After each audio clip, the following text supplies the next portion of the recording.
this is something maybe to get excited about. It is the news that Microsoft is reducing the price of the Xbox One in the UK. This is not happening anywhere else in the world, just in the UK right now. Not at the minute. So it's gone down from $429.99 to just under £400, $399.99.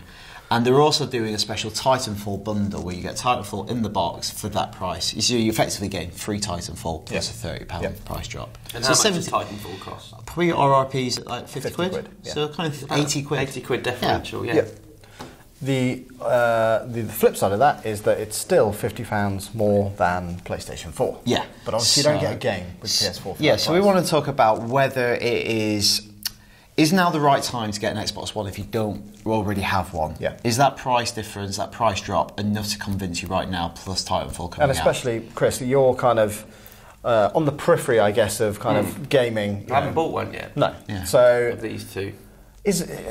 Well, I'm kind of waiting until we have a winner. Are we likely to have a winner out of these two? What do you define a winner? Well, I felt like the Sony PlayStation was a winner. PlayStation 1. Yep. For me, the PS2 was as well. I would agree. And then, what is a winner? Well, is one of these going to take over and be in like 75% of homes and the other one not? Well, so at the minute, the PlayStation 4 has definitely got the lion's share. It's probably about, it's not quite 2-to-1, but it's almost 2-to-1. But, that is obviously getting the price cut, bringing it down to under £400, packaging it with probably the best example of what a next-gen game is going to be is a good step towards that. So, I personally, I don't have an Xbox One, but I absolutely love the Titanfall beta, having played it in the office. And it excites me. I'd be like, do you know what? If I had 400 quid, I don't. I would definitely go and buy one. I think that's a really appetising package. I think it would have absolutely cleaned up when the console first came out. Absolutely. If there was a £400 package at launch with a game included, I think that would have stood it in really good stead against the PS4 in the UK. I don't think it's too little too late. I think for me, the biggest glaring omission, or the thing that kind of would put me off from leaping in and getting one right now, is that £50 more expensive. That's fine if all the other stuff that Xbox One should be able to do and it can do in the US was available here in the UK. And currently, right now, it isn't. And there's no timeline for when some of that stuff will be ready. So we're talking about the TV integration and all the kind of full roster of apps. Yeah, all of the non-gaming stuff. Yeah. Which was a big push for the launch. And that's kind of key for me as well, being not a hardcore gamer. Yeah. I want all that other stuff to be working. And Alex, it wasn't even just a big push for launch. On the original announcement of the Xbox One, and they got loads of heat and flack from particularly IGN readers for that, because we were a games community. Yeah. But it was such central to the way that they announced the console to the world. For that to be out 3 months later in the UK and still no visibility on what's going to be added is kind of a huge letdown, I think. Yeah, because interestingly, you interviewed the Harvey Eagle, who is the UK Xbox marketing director, and I talked to him before the announcement was made about the price drop, and he was like, we think that the console offers great value. He was really positive. It's the best Xbox launch in the UK ever. And he said, and he actually mentioned when I talked to him about the price difference, he said strong entertainment offering. Yeah. And I kind of went back to him and said, well, that isn't quite there. And he kind of went, you're right, you're fair enough, you're right. But I think he's still talking about with the mindset of potential. Yeah. That he knows that the box has these capabilities. It has physical things on the box, like two HDMI, so you can put something in between that the PS4 doesn't have. So it has this inherent technological advantage.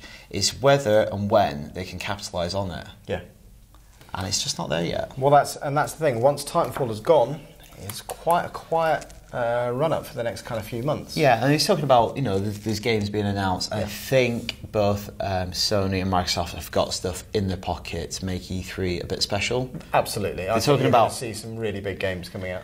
Couldn't they have gone the whole hog, though, and made it that little bit cheaper with the game thrown in, have it at the same price, but with Titanfall? Like, would that not have been an amazing statement to lay your market down? If you want to take, market share, that's the way to do it. Actually, you can buy it from GameStop in the UK for £370. Right. Which is amazing. But also just, let's think of a slightly alternate parallel universe where Kinect didn't exist. Yeah. Scratch off maybe another £40-50 off that price. Because that's a good point. Then you start going, well, there's very little, and actually that one has potentially all this extra TV stuff. I'm going to get that one. Yeah. Do you think Sony will follow suit now and drop the price of the PS4? Don't think they have to. They don't need to. No. It's selling more than well enough right now. They've got some good games coming up, and Xbox got some good games coming up. So I think they're in the dominant position. Interestingly, this time last generation it was the other way around. Xbox was in control. PlayStation came out late. They came out with a more expensive product, and they suffered as a result of it. So I think as far as PlayStation goes, it's business as usual. They've also got things like PlayStation Now coming up, so streaming games, all that kind of stuff. They've got a lot of things that's in their kind of back pocket, but all geared towards the gamer, as you said. Yeah. And the stuff that could appeal to you is the non-gaming stuff. But when's it going to happen? Yeah. When's it going to happen? And when it launched in the UK, they had the kind of something I think would really appeal to you is the whole sports stuff. Yeah. If you could have a tighter integration with the Premier League, you could be watching the game, but on the side you could have Twitter showing you people watching the game, having other scores coming in. Yeah. It's almost like a bespoke kind of Soccer Saturday experience. I think that would appeal to you, being a huge football fan. And that was on the adverts, but it's still not there. And it's really hard. It's very easy for someone to get duped and think, oh, that'll be there, and it's not there out of the box. Yeah. So how have we... I am going to continue to sit on the fence, I'm afraid. I think it sounds like a really good deal, but until those other integrations are working... Yeah, I think if you are a big gamer, really excited about Titanfall, that kind of shop to or deal that's available through 370, GameStop. That is quite appealing. Yeah. And I think that could make a difference. Yeah. My advice, if you love Titanfall, go and get it right now. Cool. Settled.